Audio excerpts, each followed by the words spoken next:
গঙ্গাহে, আর আমার পাশ দিয়ে এই ধরনের একজন ক্লিনার সুইপার ময়লা নিয়ে যায়, উনি এরকম ভাবে রাগে গুজরায় উঠে বলে, আগার গঙ্গু হতা তুমকো দেখা দেতা।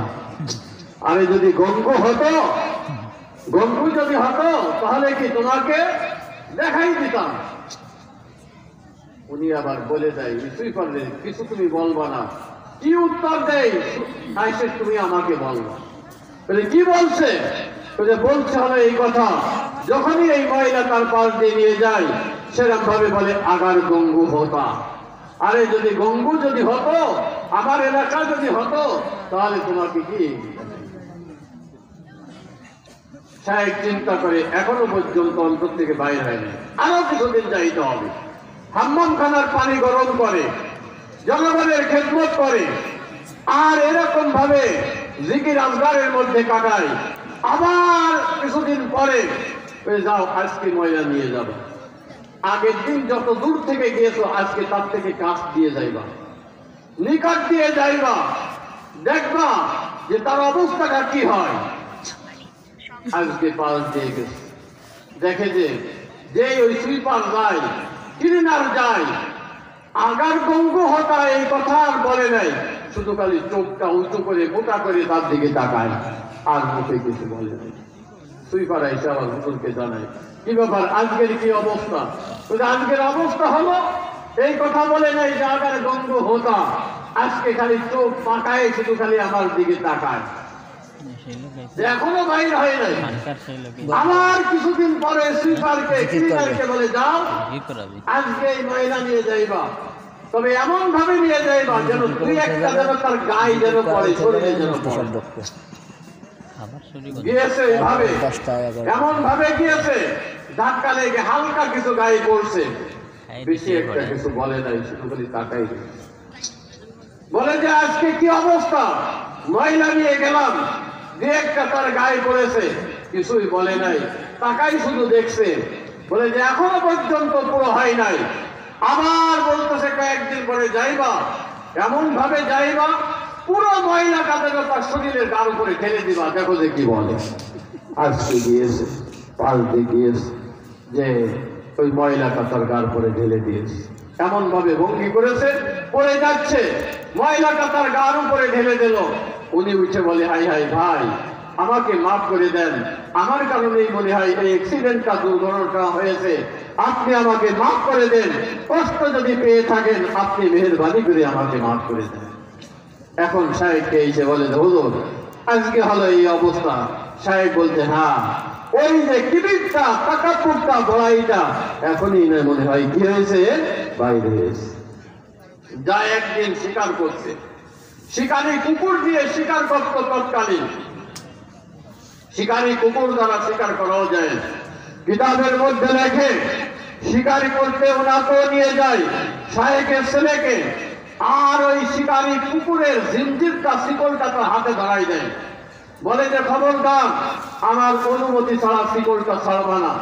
কুকুর একটা শিকারীকে দেখে, কুকুরটা তার পিছনে দৌড়ায়, উনি ছেলে হ্যাংলা পাতলা তার পিছনে দৌড়ায়, সব কুকুরটাও দৌড়ায়, ও তার পিছনে দৌড়ায়, রক্তই রঞ্জিত হয়ে যায়।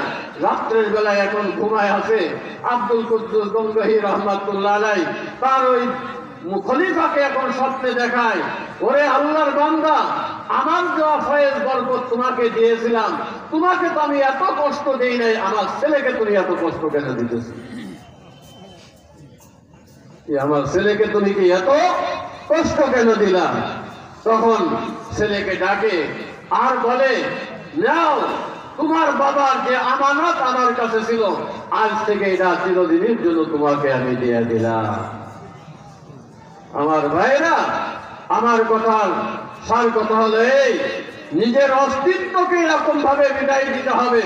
ওই যে হযরতে ওমরের কথা বলেছি, মসজিদে নববীতে লাগানো আল্লাহর নবীর একজন চাচা, না হয়তো আপনারা সকলে নাম শুনেছেন, তিনি হলেন হযরতে আব্বাস রাদিয়াল্লাহু তাআলা।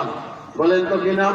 আব্বাস রাদিয়াল্লাহু তাআলা। মসজিদে নববীতে তার ঘর, ঘরের ফরনালাটা একটা পাইপ, পানির একটা পাইপ ওখানে লাগানো আছে। পানিটা পড়লে মসজিদে নববীতে একটু ছিটে ছিটে যায়। আল্লাহর নবী সমর্থন দিয়েছিলেন, আল্লাহর নবী সমর্থন করেছিলেন। আব্বাসকে এই পাইপটা খুলতে বলে নাই, ভাঙতে বলে নাই। চলে গেল নবীর জামানা, চলে গেল আবু বকরের জামানা, আসলে এখন হযরত ওমরের জামানা। হযরত ওমর রাদিয়াল্লাহু তাআলা উনি দেখে, হাই হাই, আব্বাসের ঘরের একটা পাইপ, একটা পর্ণালা সেটা লাগানো আছে, সেখান থেকে পানি পড়ে, আর আল্লাহর ঘরে এরকম ভাবে পানি ছিটে ছিটে আসে।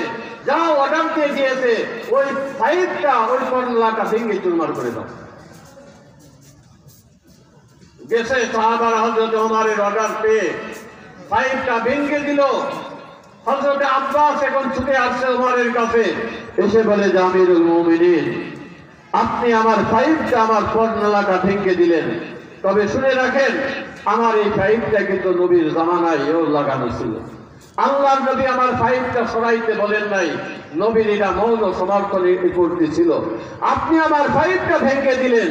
হযরত ওমর রাদিয়াল্লাহু তাআলা এখন বলেন, ওরে আব্বাস, তুমি এখন চলো, আমার সাথে চলো। গিয়েছে ওনার ঘরের ওখানে, যে বলে আমি সওয়ারির মতন দাঁড়াইবো, অর্থাৎ রুকু করা অবস্থায় দাঁড়াবো, আর তুমি আমার পিঠের উপরে উঠবা, পিঠের উপরে দাঁড়ায় পাইপটা যেখানে লাগানো ছিল সেই জায়গায় তুমি লাগাই দিবা। হযরত আব্বাস বলেন, আপনি হলেন আমাদের আমিরুল মুমিনিন, আপনার ঘরের উপরে, আপনার পিঠের উপরে কি করে উঠবো? হযরত ওমর বলেন, না না, অবশ্যই আমার পিঠের উপরে দাঁড়ায়া পাইপটা ঠিক করবা। আমি আমার কোথার থেকে স্পষ্ট বলো এইটাই, ওনার কোথার থেকে সাহস পাইলো এটাই, যেটা যে পাইপটা লাগানোর অনুমতি আল্লাহর নবী দিয়েছে, আর সেই পাইপ ওমর ভেঙে দিবে, এটা তো কখনোই হইতে পারে না। তার শাস্তি হলো এই, আমি ওমরের পিঠের উপরে তুমি দাঁড়ায়া ওই পাইপটাকে তুমি ঠিক করে দিবা। মিটা দে আপনি হাসতে গো আগার দুশ্মন তো বাদ যাও। আমার ভাইরা, এই জন্যই এই নিজের অস্তিত্বকে মিটাইতে গেলে, নিজের অস্তিত্বকে মিটাইতে গেলে কাদের দরবারে ছুটে আসতে হবে বলেন তো? কি আল্লাহ ওয়ালাদের দরবারে। একটু জোরে বলেন না, কার দরবারে আসতে হবে? আল্লাহ ওয়ালাদের দরবারে ছুটে আসতে হবে, মেহনত করতে হবে, মুজাহাদা করতে হবে। অনেক অভিজ্ঞতারা দেবে যেটা আমাদের বুঝে আনবে না। এই জন্য আমাদের উস্তাদ বলতেন, মুরিদেরকে চুচিরা কুনান ও সাগরেদেরকে চুচিরা নলি কুনান আহার দোরা বা চালাগা বায়াত ফিরিস্তান। তলবেলেনরা উস্তাদের কাছে প্রশ্ন না করলে সে কিছু পায় না, আর মুরিদরা পীরের কাছে প্রশ্ন করলে কিছু পায় না। পীর অনেক সময় অনেক সবক দিবে, এইটা করো, ওইটা করো, ওইটা করো, তবে এটা যদি আমরা যদি না মানি, তাহলে আমরা যদি প্রশ্ন করি যে হুজুর এইটা কেন করতে হবে, আহার দোরা বা চালাগা ফিরিস্তান। যে তলবেলেন উস্তাদের কাছে কিছু জিজ্ঞাসা করবে না, আর যে মুরিদ পীরের কাছে শুধু খালি জিজ্ঞাসা করবে, এটা একটাও মানুষ না, সব গরু ছাগলের মতন, এদেরকে মাঠে ফেরাই দেওয়া উচিত।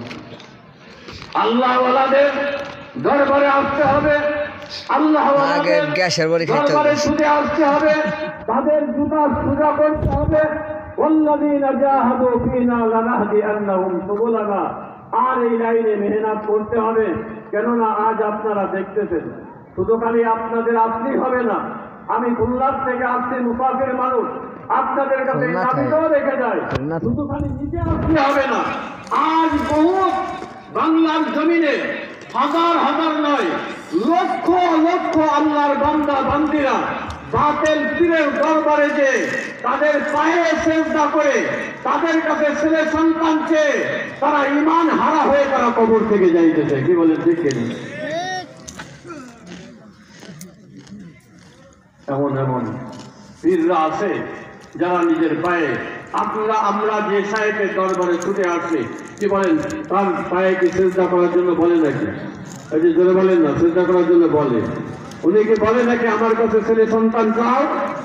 আপনারা দেখেন আমাদের খুলনা অঞ্চলে আজ থেকে অনেক, হয়তো আমি এটা গতবার বলছিলাম কিনা, অনেকদেরকে দেখা যায় সকালবেলায় রওনা হয়ে যাচ্ছে, এখন আস্তে আস্তে একটু কমছে, মুরগি নিয়ে রওনা হয়েছে, ছাগল নিয়ে রওনা হয়েছে। বলে যে কোথায় যাচ্ছ?